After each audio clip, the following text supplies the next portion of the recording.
सोमनगर गांव में राजू अंडे बेचने का काम करता था। ठंड होने की वजह से ग्राहकों की लाइन लगी रहती। हर साल वो बेसब्री से ठंड आने का इंतजार करता। न्यू ईयर का समय आ गया था। राजू लोगों को गर्मा गर्म ऑमलेट और हाफ फ्राई बनाकर खिला रहा था, लेकिन हर बार ग्राहक राजू के दुकान पर अंडे खा खा कर ऊब गए थे। उन्हें कुछ नया चाहिए था। शुरुआती दिनों में बिक्री हुई, लेकिन कुछ दिन बाद धंधा मंदा हो गया। अब राजू के यहाँ अंडे लेने शायद ही कोई आता। जो आते वो उधार या फ्री में लेने की फिराक में रहते। एक दिन राजू और उसकी पत्नी रेशमा ने सोच रहा हूँ आज अंडे की दुकान बंद ही रखूं। आज तुम अंडे मत बनाना, हम कल से शुरू करेंगे। अगर आप नहीं जाएंगे, जो हमारे बचे हुए ग्राहक हैं, वो भी हमसे रिश्ता तोड़ देंगे। मैं तो कहती हूँ आप आज साइकिल से दूसरे गांव में जाकर अंडे बेचिए। गर्मा गर्म अंडे साइकिल से बेचने पर लोग शायद खरीद लें। तुम ठीक कहती हो भाग्यवान। तुम कुछ अंडे उबाल कर रख दो, मैं साइकिल से जाकर उन्हें बेच आऊंगा। राजू साइकिल से अंडे बेचने के लिए घर से निकलता है और थोड़ी सी बिक्री करके वो जा ही रहा होता है तो उसे ख्याल आता है गांव-गांव जाकर कुछ दिन वो साइकिल से ही अंडे बेचेगा। थोड़ी देर में दो आदमी उसकी तरफ अंडे खरीदने आते हैं। अरे भैया सुनो सुनो, अंडे वाले भैया सुनो सुनो। बताओ भाई, क्या चाहिए? मेरे पास उबले हुए अंडे हैं, ऑमलेट है और अंडा करी भी है। तुम्हें क्या लेना है? हमें कुछ नहीं चाहिए, लेकिन अब तुम दोबारा इस जगह मत आना। यहाँ पर पहले से ही हमारी अंडे की दुकान है जो चल रही है। तुम यहाँ पर आकर हमारा धंधा मंदा कर रहे हो। भाई साहब, मेरी भी दुकान है जो चल नहीं रही, इसलिए मैंने सोचा कि मैं गांव-गांव दुकानों पर जाकर अंडे बेचूं। हाँ, हम समझ गए। अब चले जाओ और यहाँ दोबारा मत आना। राजू वहाँ से निराश होकर चला जाता है और सारी बातें रेशमा को जाकर बताता है। लगता है अब हमें कुछ और काम शुरू करना होगा, वरना हमारे रहने खाने की भी दिक्कत बढ़ जाएगी। हम इसके अलावा करेंगे भी क्या? बरसों से हम अंडे की दुकान ही चला रहे हैं। अब अगर हम ये भी छोड़ देंगे तो कुछ बचेगा ही नहीं।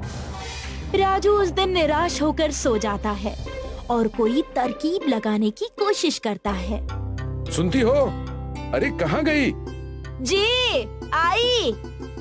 बोलिए ना, क्या हुआ? अगर हम अपने अंडे के दाम कम कर दें तो तब शायद लोग हमारे अंडे खरीदेंगे। लेकिन हमारे अंडे पहले से ही सस्ते हैं। हम अगर और कम कर देंगे तो मुनाफा हमें होगा ही नहीं। हमारी सारी मेहनत बर्बाद हो जाएगी।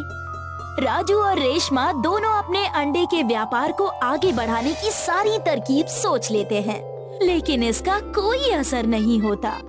मेरे पास एक तरकीब है। हमारे मायके में सोने के अंडे बहुत बिकते हैं। जब मैं छोटी हुआ करती थी, वहाँ पर सोने के अंडों का कॉइन बनाकर उसे बेचा जाता था और वो बहुत स्वादिष्ट और बहुत प्यारा दिखता था। सच्ची? तुम सच कह रही हो? अगर ऐसा हुआ तो हम फिर से अपनी दुकान पर 4 चांद लगा देंगे। रेशमा की बात सुनकर राजू उसके मायके जाने के लिए तैयार हो जाता है। राजू अपने ससुराल जाकर सोने के अंडों का नुस्खा सीखने लगता है। कुछ दिन अपने ससुराल में रहकर राजू ने गोल्डन कॉइन एग की रेसिपी सीख ली। एक ऐसा अंडा जो बनने के बाद सोने के सिक्के की तरह दिखने लगा। राजू ने नुस्खा सीखा। अपने गांव सोमनगर वापस आते ही राजू ने फिर से दुकान खोल दी। अरे ओ भाग्यवान, सुनती हो? आज दुकान पर तुम भी आना। आज का दिन हमारे लिए बहुत ही खास है। जी, मैं जरूर जाऊंगी। भगवान करे हमारी मनोकामनाएं जरूर पूरी हो। राजू और रेशमा अपना नया नुस्खा अपनी दुकान पर शुरू कर देते हैं और जैसा उन्होंने सोचा था वैसा ही हुआ। पहले दिन की शुरुआत ही उनकी बहुत अच्छी रही। धीरे धीरे पूरे शहर और कस्बे में सोने के अंडों की खबर फैल गई। पहले महीने में ही उन्होंने अपने साल भर का मुनाफा कमा लिया था। न्यू ईयर का समय आ गया था। दोनों बहुत खुश थे, लेकिन संजय और उसकी पत्नी नीता इस बात से बिल्कुल भी खुश नहीं थे। संजय भी राजू के साथ अपनी समोसे की दुकान लगाता। राजू के अंडे की दुकान पर भीड़ होने की वजह से संजय जलने लगा। देख रही हो भाग्यवान, इस राजू ने तो लोगों को अंडे का शौकीन बना दिया है। और नहीं तो क्या, हमारा धंधा तो चौपट हो रहा है। इस राजू का कुछ तो करना होगा। अगले ही दिन संजय और उसकी पत्नी ने साजिश रची कि वो रात को राजू की दुकान गायब कर देंगे। और रात होते ही दोनों पति पत्नी मिलकर राजू की हाथ गाड़ी चुराकर उसे कहीं दूर ले जाकर खाई में धक्का दे दिया। सुबह उठते ही मानो राजू को झटका लग गया था। वहाँ पर उसकी दुकान थी ही नहीं। राजू और रेशमा का रो रो कर बुरा हाल हो गया था। वो दोनों हिम्मत हार चुके थे।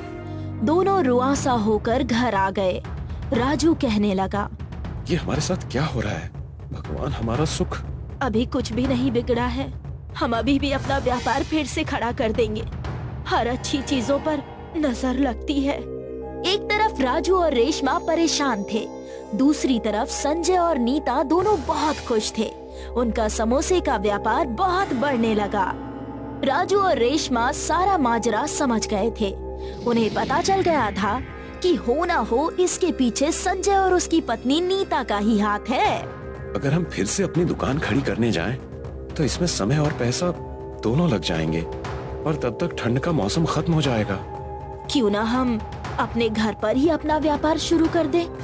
इससे हमारे ग्राहक हमारे पास ही रहेंगे और हम कुछ पैसे जमा करके अगले सीजन में अपनी हाथ गाड़ी की दुकान फिर से खोल देंगे। राजू और रेशमा ने अपने घर पर ही अंडे की दुकान खोल ली। बड़े बड़े पोस्टर लगाकर उन्होंने अपने घर पे ही बहुत अच्छा व्यापार कर लिया। तुम्हारी बात तो बिल्कुल सही निकली। देखो, हमने फिर से अपनी दुकान पर 4 चांद लगा दिए। राजू और रेशमा की घर की दुकान देखकर संजय और नीता दोनों बहुत परेशान हुए और उनके समोसे भी बिकने बंद हो गए। धीरे धीरे उनके ग्राहक भी राजू के दुकान के अंडे खाने लगे। राजू और रेशमा ने अपनी हाथ गाड़ी की दुकान फिर से खोल ली। देखते ही देखते उनके गोल्डन कॉइन एग्स शहर भर में फिर से चर्चित हो गए।